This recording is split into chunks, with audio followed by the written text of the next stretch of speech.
I si us sembla, avancem una miqueta perquè tenim un dels altres plats forts del dia de ponències que ja va venir l'any passat, és l'Oriol Amat, amb el qual haig de dir que és un veritable plaer ja aquest any i l'any passat tractar amb ell perquè és una persona molt propera i molt, no sé, jo estic encantada i només tinc paraules d'agraïment.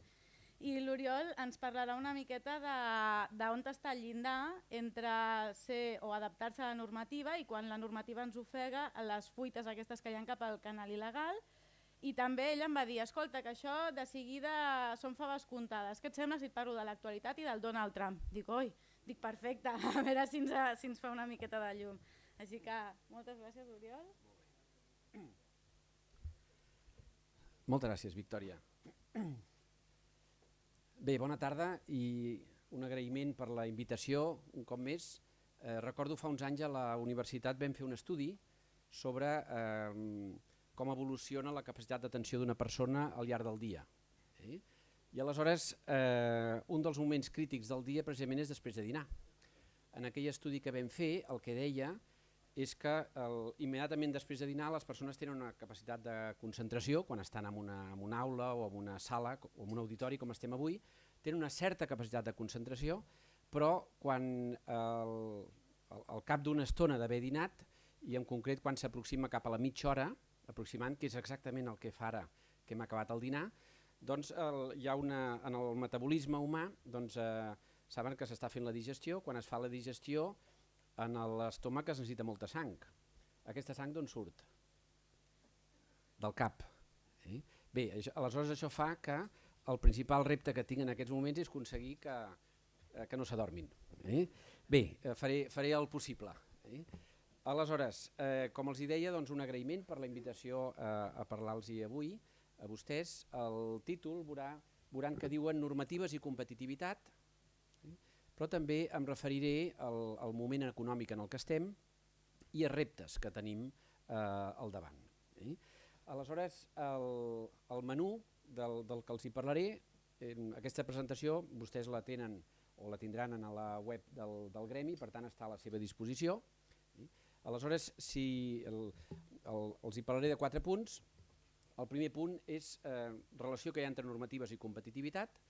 Sobre aquest punt l'estava recordant ara quan fa uns minuts una estudiant que es va graduar fa uns 10 anys a la universitat, fa uns 10 anys, una estudiant que es diu Montserrat.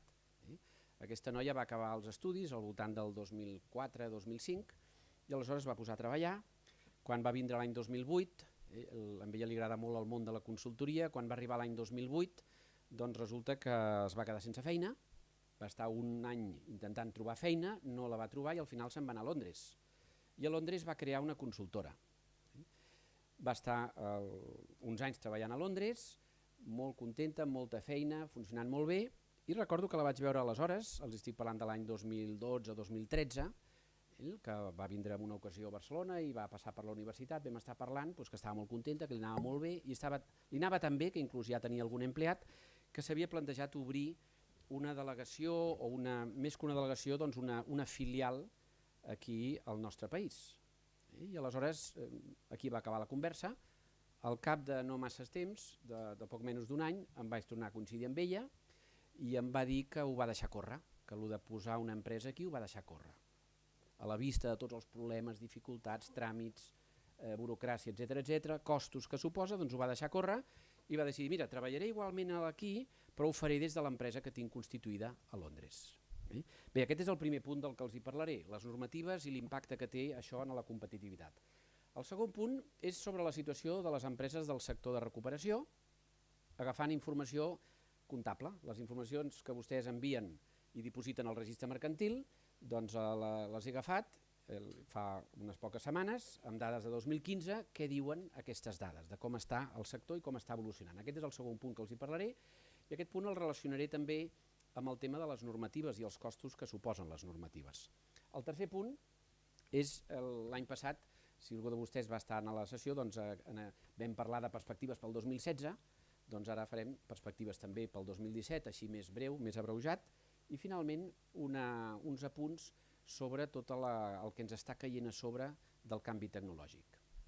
Bé, aquests són els 4 punts. Aleshores, sobre el tema de normatives, aquí poden veure una dada, l'any passat els vaig posar algunes dades similars, però tenien data d'un any abans, ara és un any després, què diu el Banc Mundial, anem a veure si hem progressat. Vostès, lògicament, coneixen molt bé totes les normatives, els papers, els avals, les taxes, tot el que han de fer en relació amb el sector de la recuperació. En la revista tan bona que publica el Gremi, doncs ho puc veure, hi ha hagut articles molt interessants en els últims mesos comparant quina és la situació que hi ha a Catalunya, comparat amb Aragó, amb el País Valencià, etc. Bé, per veure una mica el tema des d'una perspectiva més global, els hi poso unes dades, per exemple, crear una empresa. Quants procediments es necessiten i què costa crear una empresa? Fixin-se, per exemple, que en el cas d'Espanya, crear una empresa costa el 5% de la renta anual per càpita. És el percentatge que veuran més elevat i 7 procediments. Algú dirà, home, és que estàs comparant amb Nova Zelanda i amb Finlàndia. Bé, doncs anem a comparar amb Portugal, algun tràmit menys i bastant més barat. Algú dirà, home, doncs segur que podem comparar amb altres països del món. Anem a comparar-nos amb Azerbaiyán, per exemple. 2 procediments i l'1,3% de cost. Bé, anem a veure alguna dada més, perquè això potser només passa amb el tema de crear una empresa. I què passa si demanem una llicència d'obres?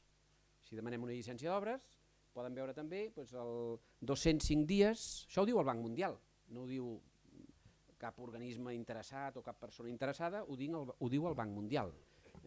205 dies i el cost de la llicència d'obres és un 5%. Fixin-se que de tots aquests països és el cost més elevat. Clar, això incideix en els costos de les empreses i per tant incideix en la competitivitat que tenen les empreses i per tant la competitivitat que té el país. Els dono alguna dada més. Per exemple, el pagament d'impostos. El pagament d'impostos, i aquí és on entrarien tot el que són impost de societats, però també les taxes. Aquestes taxes que vostès paguen i que afecten a tantes àrees concretes de la seva activitat, doncs què representen l'impost de societats més les taxes, aquí no està inclòs l'IVA, què representa sobre els diners que vostès generen. Doncs comparem una altra vegada amb Nova Zelanda i Finlàndia i som el país amb més tributació, diguem-ne. Hauran sentit a vegades que tenim tributació de país nòrdic. Doncs de fet, amb aquest tema concret, per sobre dels països nòrdics. Anem a veure què passa a Portugal, és un 39% i a Azerbaiyán un 39%. Bé, aquí els hi podia posar, en lloc de 5 països, els hi podia posar els 170 països i veurem que estem pitjor que la majoria d'aquests 170 països de tot el món. I què passa si tenim una demanda judicial? Una empresa per funcionar de tant en tant, per respectar els seus drets, ha de posar demandes i aquestes demandes, el que és molt important, per exemple, és el que dura en resoldre's la demanda. Poden veure en diferents països, doncs a Portugal en aquest tema encara estan pitjor que nosaltres tenim 510 dies de mitja, això és el que calcula el Banc Mundial, veuran que hi ha països com Nova Zelanda 216 dies. Bé, això explica l'exemple que els hi posava d'aquesta noia, la Montserrat, que volia crear una empresa aquí i al final diu, escolta, no la poso i ho faig tot des de Londres, amb la pèrdua de riquesa que suposa això, perquè aquesta noia actua aquí a través de la seva empresa amb seu a Londres, però això vol dir que aquí es perd alguna possibilitat de recaptar impostos, es perd alguna possibilitat de contractació, etc. Bé, aleshores, ara els hi donava dades del que representen les taxes que paguen sobre els beneficis, que era un percentatge proper al 50%, és molt elevat. Vol dir que de la riquesa que vostès generen, sense parlar d'IVA, IRPF, Seguretat Social, sense parlar de tot això, les altres tributacions, que és impost de societats i les taxes que paguen, representa el 50% dels beneficis que generen. Bé, anem a veure els números del sector de la recuperació. Aquí els hi poso dades de 2015, com els hi deia, quan vostès han dipositat els comptes en el registre mercantil, doncs el que podem fer, hi ha bases de dades que permeten accedir a aquesta informació, això està fet amb dades de més de 500... Perdó, ho estic fent en català i em sembla que ho havia de fer en castellà, oi que és així? Bueno, les pido disculpas y sigo en castellano. Entonces, estaba diciendo que los números del sector de la recuperación pueden ver la cuenta de resultados. Cuando tenemos una cuenta de resultados, el dato más importante de todos, lo que miran primero los financieros y financieras de la empresa, es la última línea.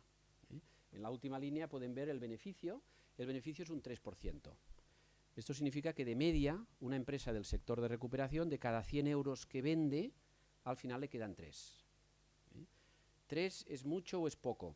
Está más o menos en la media de la empresa española, teniendo en cuenta que el año 2015, luego veremos esta información un poco más completa, el año 2015 es un año bueno de la economía.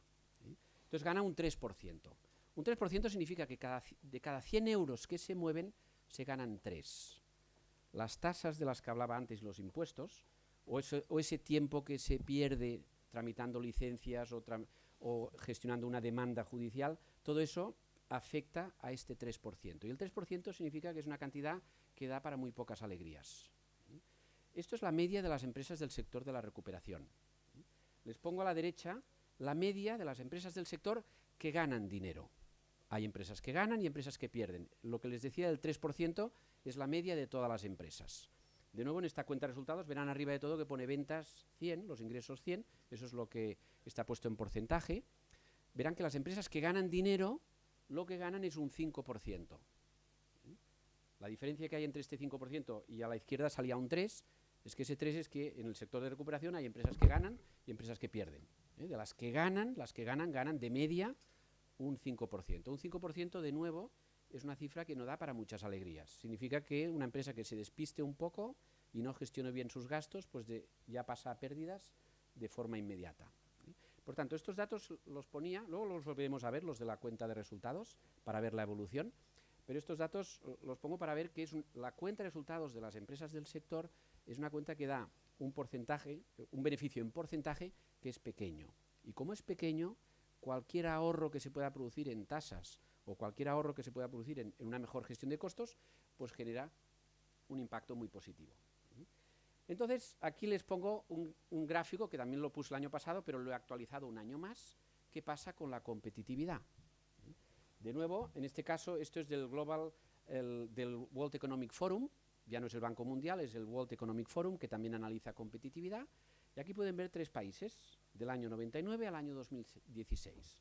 Pueden ver Finlandia, en esos últimos 25 años, pues ha ido ganando competitividad.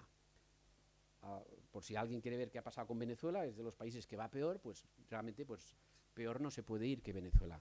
Pero en nuestro caso, en los últimos 20 años, hemos perdido competitividad. Esta pérdida de competitividad tiene que ver con lo que veíamos pues, de lo que cuesta crear un negocio, lo que cuesta una licencia, etcétera, etcétera. Y entonces, volviendo a las empresas, ahora les daré un dato, que es un dato genérico. Esto ya es la media, en este caso es una media de empresas catalanas. El dato que les pongo ahora no es del sector recuperación, sino de la media de las empresas catalanas. Fíjense, con esto paso al segundo punto.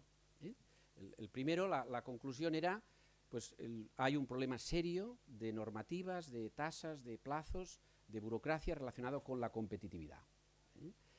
Antes de pasar al segundo punto, ahora estaba pensando que podía ser interesante hacerles una pregunta. Vuelvo un momento a la pantalla anterior.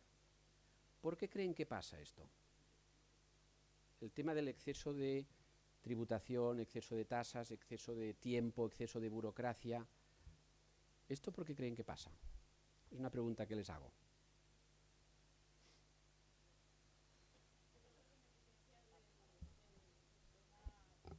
Ineficiencia del sistema, claramente. ¿Por qué? En nuestro caso, porque van saliendo muchas normativas muy dispersas y cogemos un poquito de aquí, un poquito de allí y las exigencias son para el sector. Exacto. ¿Y por qué pasa esto?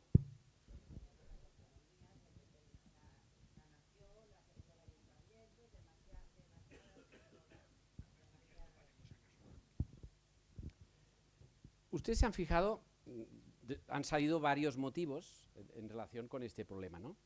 Ustedes se han fijado, miren los gobiernos, por ejemplo, de Francia o del Reino Unido, verán que en estos gobiernos hay altos funcionarios del Estado, pero pocos. Yo he estado unos cuantos años trabajando en Madrid, en el Estado, digamos, y entonces uno de los temas que vi que es claramente diferencial en nuestro país en relación a los países con los que nos comparamos es, en todos los países, cuando se hacen leyes, pues lógicamente pues hay abogados, hay altos funcionarios del Estado, pero además hay personas que conocen la realidad empresarial. Entonces, de esta problemática yo diría que el problema es que nos falta, que es una opinión, o sea, ¿por qué estas leyes son tan complejas? no sé si recuerdan, por ejemplo, cuando se hizo el IVA de caja.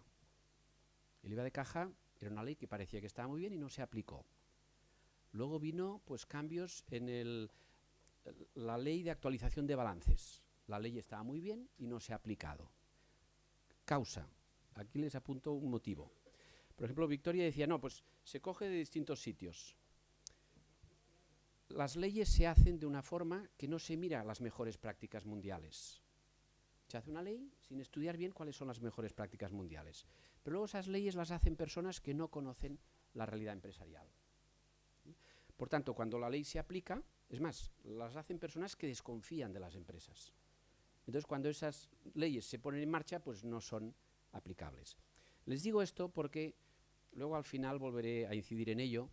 Creo que desde el gremio, desde las organizaciones patronales, desde las empresas, quizás se puede hacer algo más a lo mejor ya se hace mucho, pero intentar hacer, habrán oído hablar de que, por ejemplo, en Bruselas, en Nueva York, en Londres, se hace mucho lobby. Es decir, cuando se están haciendo leyes, hay muchos organismos haciendo lobby para influir en esas leyes. Entonces yo las leyes en las que he podido ver un poco cómo se hacen, comparado con lo que me explican que pasa en Bruselas o en Nueva York o en Washington, aquí se hace, los legisladores están sin tanto contacto con la realidad empresarial, de forma que hacen las leyes que creen que es lo mejor y son personas que no conocen la realidad empresarial. Bien, es una hipótesis sobre por qué creo que pasa esto, y con esta hipótesis lo que les quería decir es que seguramente podemos intentar influir más en cómo se hacen las leyes. Pero bueno, era una hipótesis. Paso al segundo punto, situación del sector.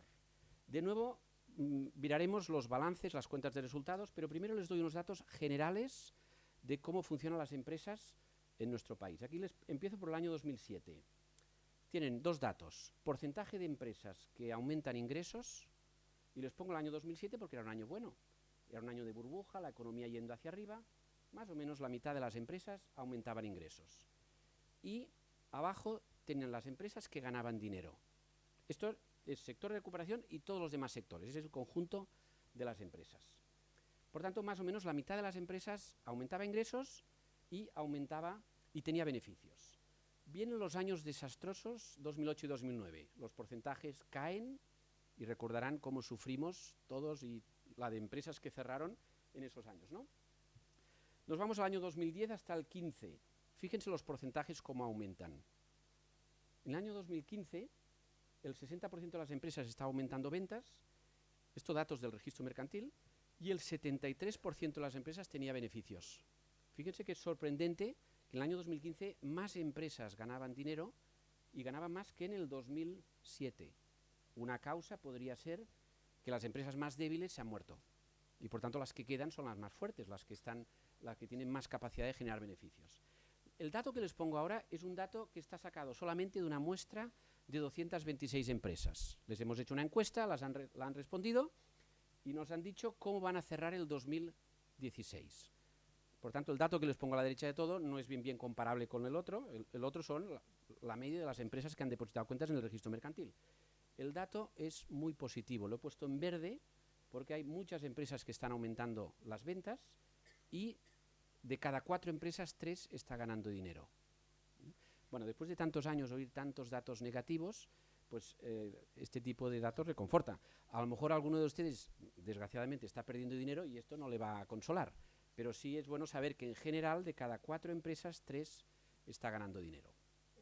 Vamos al sector de la recuperación. El año 2015 fue un año bueno. Si miran la última línea, se ganó un 3%, en el año anterior fue un 2% y en el año 2013 un 1%. O sea, en el año 2013 era casi lo comido por lo servido. Esto es lo que han declarado las empresas.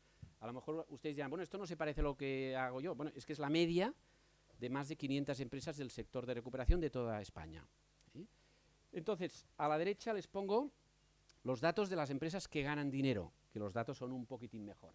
Aquí hay algún dato interesante, quizá pueden ver si se parece o no a su estructura de gastos. Fíjense, por ejemplo, lo que representa el gasto de personal, alrededor de un 30%. O sea, de cada 100 euros que facturan, 30 en el sector significa el gasto de personal. Más arriba tienen el consumo de material, lo que pone consumos de explotación, un 37%. Por tanto, es un sector que funciona de cada 100 euros que mueve, más o menos una tercera parte es el material, más o menos una tercera parte es el personal. Y el año 2015, como pueden ver aquí, fue un año bueno de la economía, sobre todo comparado con los dos anteriores. A la derecha les pongo, como hay muchos números, si alguno tiene interés, pues estará en el gremio lo tendrá. Abajo de todo pueden ver en los cuadros de la derecha las empresas con beneficios. Y verán que las empresas con beneficios en el 2013 ganaban 3 euros de cada 100, luego fueron 4, en el 2014 estoy en la última línea, abajo de todo. Y en el año 2015 un 5%. Por tanto, la pregunta que intento responder en este segundo punto es ¿cuál es la situación de las empresas del sector? Pues en el año 2015, que son los últimos datos oficiales que hay, pues son datos positivos, muy positivos, comparados con los 2 años anteriores. Cuando evalúas un sector es bueno ver si gana o pierde dinero, también es bueno ver cómo está a nivel financiero. Aquí les pongo el balance medio de las empresas del sector de recuperación. Cuando tengan un balance delante hay una línea que es la línea clave, la más importante de todas. Aquí se la he marcado en amarillo, es la que pone patrimonio neto.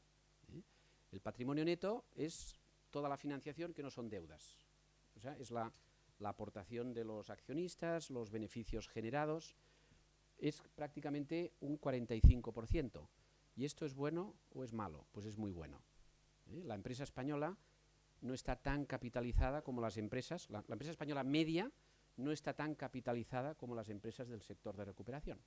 Significa que es un sector que en años anteriores ha generado beneficios y los ha dejado dentro, se ha autofinanciado, y que cuando ha hecho falta pues han aportado capital los accionistas. Por tanto, es un sector capitalizado. Esto, a lo mejor alguno de ustedes dirá, bueno, esto se lo dirás a todas. No, en muchos sectores, en lugar de un 45%, pues hay un 15, un 20% de patrimonio neto, lo que significa que son sectores muy descapitalizados, muy dependientes de la financiación bancaria. El sector de recuperación es más independiente de la financiación bancaria. Bueno, en la parte derecha les pongo ¿y cómo es el balance de las empresas del sector que ganan dinero? Pues ese patrimonio neto pues está más capitalizado, es más de un 50%, un 51%, lo que significa que son empresas muy capitalizadas. Cuando se habla de cómo ha de ser el capital en una empresa, siempre se suele decir que ha de ser de alrededor de un 40%, al menos, de toda la financiación. Pues el sector de recuperación está entre un 45 y un 50%, lo cual es un dato muy favorable. Bueno, entonces, al final de la presentación, no lo voy a usar, pero al final de la presentación hay también toda una serie de ratios medios del sector, de las empresas que ganan dinero, de las empresas que no, etcétera. Ahí lo tienen. Hoy no lo voy a usar, pero en la presentación está por si alguien quiere comparar sus ratios, indicadores de su empresa con los del sector, ¿no? Voy a pasar al tercer punto. En el punto 2, lo que veíamos era que es un sector que está yendo en estos momentos mucho mejor que en años anteriores, que es un sector sólido, capitalizado. Y ahora hablamos de perspectivas para el 2017. La Comisión Europea decía hace muy pocos días que cambia sus previsiones sobre España y España tendrá que recortar mucho, un recorte muy duro. Esta es una noticia que intranquiliza mucho. Por otro lado, se ha producido el Brexit, no se sabe bien si habrá Brexit o no lo habrá, pero en cualquier caso esto pues intranquiliza aún más. No se sabe si habrá Brexit, si no lo habrá, si hay Brexit, cómo será. Y encima ha pasado lo de Trump, que decía Victoria, en contra de lo que muchos pensábamos, pues ha ganado Trump. Ahora mucha gente dice que ya se veía venir. Yo era de los que pensaba que no podía ganar Trump, después de todo lo que salió con su relación con las mujeres, todas esas cosas que salieron, yo pensaba que no ganaría. Ahora cuando se leen artículos explicando por qué ha ganado, pues dices, bueno, pues tiene su lógica y hay un castigo, etcétera. Entonces, ante estas noticias que lo que generan cualquiera de ellas es mucha incertidumbre, ¿no? Si ahora tienen que empezar de nuevo los recortes, vamos a ver cómo acaba el Brexit, y luego tenemos al señor Trump, y claro, el señor Trump más incertidumbre, porque hay mucha incertidumbre si cumple lo prometido. Lo que pasa que ahora lo que se dice es que, bueno, que no cumplirá lo que ha prometido, pero no sabemos qué cumplirá y qué incumplirá. Yo lo que les diría es que de todo esto, en la medida que puedan, y no soy nadie para decir nada, pero de todo esto abstráiganse, porque con ninguno de estos tres temas podemos hacer nada. Y en cambio concentrémonos en datos que intentan también, que permiten dejar de lado toda esta incertidumbre que provoca lo que está pasando a nivel español, europeo, mundial. Por ejemplo, fíjense en esta estadística de la Cámara de Comerç de Barcelona sobre el estado de ánimo de las empresas. Y aquí pueden ver la evolución comparado con años anteriores. La línea roja es el estado de ánimo de empresarios catalanes y la azul es en relación al conjunto de España, ¿no? Comparando con años anteriores, lo que se ve es que el estado de ánimo es mucho más positivo. Saben que la economía simplemente es la suma de lo que pensamos todos. Y lo que ocurre con la economía es la suma de lo que pensamos todos. Si todos pensamos que la economía va a ir mejor, es muy probable que la economía vaya mejor. Si todos pensamos que la economía se hunde, pues seguramente lo conseguiremos y la hundiremos. Entonces, la mayoría de los estudios de opinión, les pongo uno, la mayoría de los estudios de opinión lo que dicen en estos momentos es que la mayoría de personas son optimistas, y sobre todo las personas del mundo de la empresa son optimistas sobre el año 2017. Como en este punto estoy intentando reflexionar sobre qué puede pasar en el 2017, pues en primer lugar, los estudios de opinión dan que hay buenas vibraciones. ¿Qué dice el FMI sobre la economía mundial, sobre el PIB mundial? El PIB es la suma de lo que hacemos entre todos. Y lo que dice el FMI sobre el PIB mundial es que en el 2017 seguirá habiendo PIB positivo, como pueden ver aquí, y de hecho un PIB que crecerá más a nivel mundial. Esto es la media de todo, lo que va a pasar con China, Europa, etc. Por tanto, la opinión del FMI, teniendo en cuenta todas las incertidumbres del Brexit, etcétera, etcétera, la opinión es que la economía va a más. ¿Y qué pasa con España? Pues con España también se espera que el PIB siga creciendo.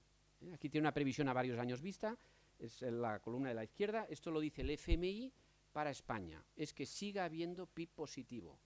Recuerden que a partir de un PIB de un 1,5, sobre todo si se acerca al 2, pues esto significa que la economía va